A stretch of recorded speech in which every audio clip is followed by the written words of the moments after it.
Hey there, Greg Housewirth here. I'm a board certified family law specialist practicing in Fort Worth, Texas, and I'm also the managing partner at Schreier and Housewirth Family Law.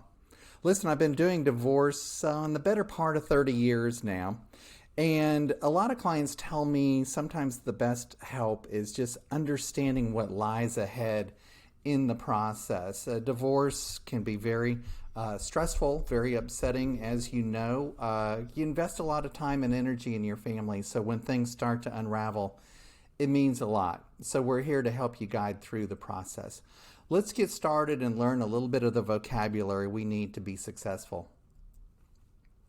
Here are the key documents that we're going to start talking about today. Number one, the petition for divorce. Number two, proof of service or waiver of service. Number three, the final decree of divorce. Number four, wage withholding order.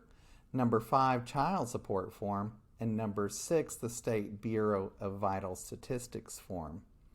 So let's break it down kind of one at a time and talk about each of these documents. So number one, the petition for divorce. This is the document that gets filed at the courthouse in the county of your residence. Once you file the case, and we do everything by e-filing, you get a unique cause number. Everything else in the case will be filed under that cause number.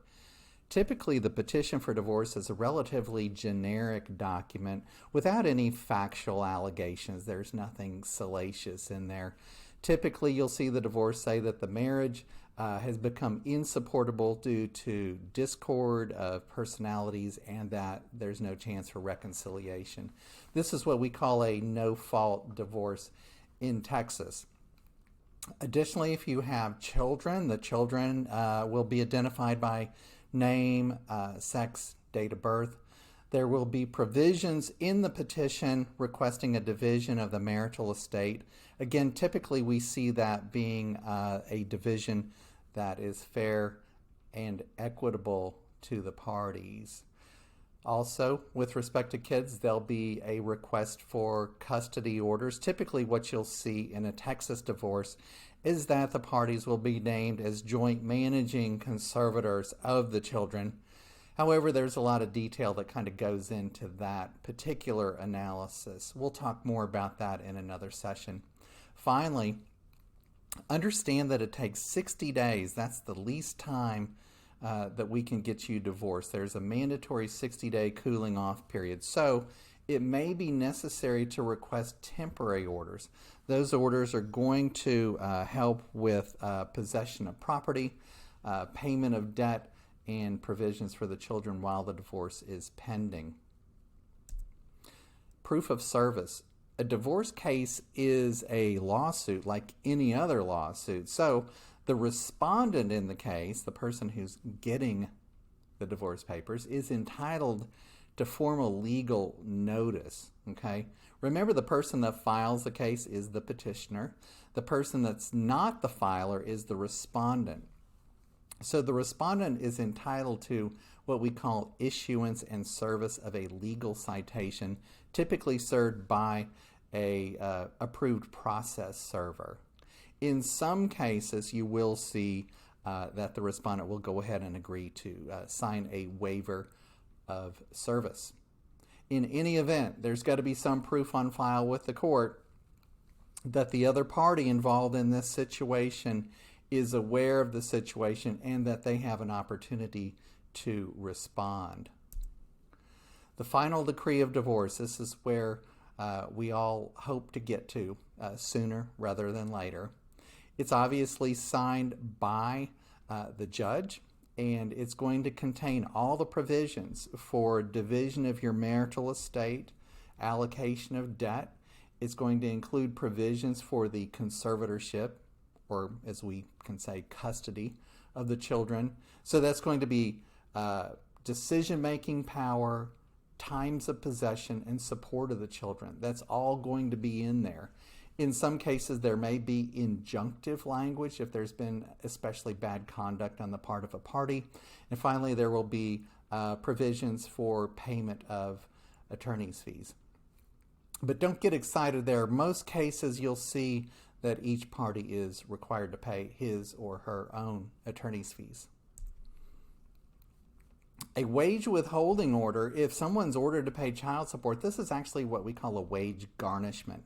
So this is an order signed by the judge, and it has to go to the person paying child support to their employer, or else it's of no effect.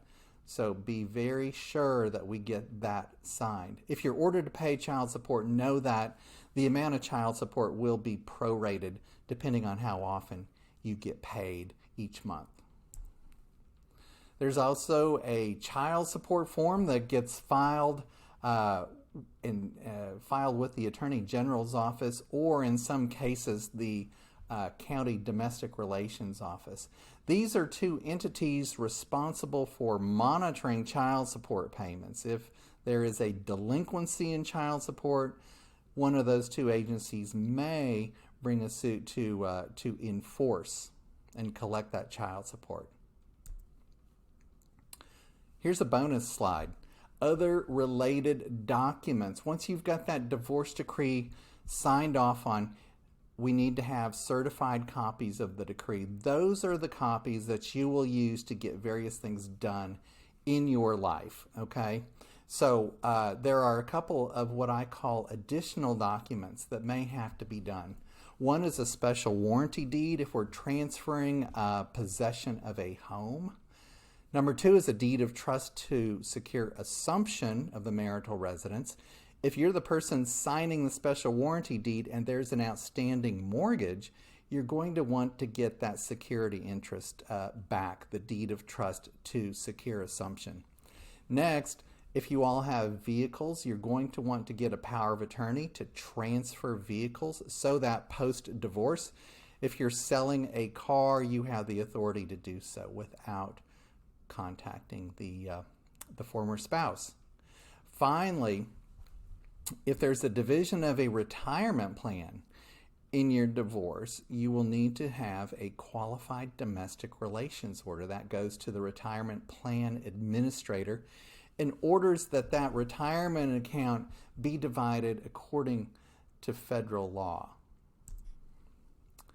Next, and almost last, there's the State Bureau of Vital Statistics form. Yes, Austin keeps statistics on significant life events, right? Birth, death, divorce. So the form has to be filled out, has to be completed, has to be on file before the district clerk's office will issue certified copies of the divorce decree. So you made it. In just about 8 minutes, you've got a little bit of divorce vocabulary that you can begin to use. And so when you hear us work through the process, you'll understand a little bit more about where we are and where we need to go. So in later sessions, I'll break down each of these particular issues in a little bit more detail. I hope this was helpful to you. We'll see you next time. Until then, remember this. Don't focus on the size of the balloon. Focus on the length of the string. So long.